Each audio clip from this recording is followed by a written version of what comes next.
Aming belak-belakan ungkap alasannya ubah penampilan, pilih tak ambil pusing dengan komentar orang. Artis Aming Sugandi nampak tampil berbeda di beberapa kesempatan. Pada Denny Sumargo, lantas ia mengungkapkan alasan dirinya mengubah penampilan. Aming menyebut gayanya saat ini merupakan hasil dari sisi kreativitasnya sejak dulu. Selain itu, sang aktor merasa dunia fantasi lebih indah dibanding realitanya. Kendati demikian, ia tak menampik mendapatkan banyak komentar negatif dari orang-orang. Akan tetapi, Aming memilih tak ambil pusing dengan omongan orang tersebut. Menurutnya, komentar negatif atau positif yang disampaikan adalah hak orang lain. Aming menambahkan setidaknya orang-orang memiliki rasa belas kasihan padanya.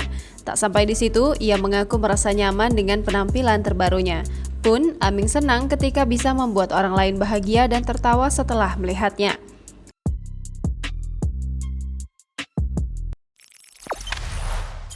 Jangan lupa subscribe, share, komen, dan like ya!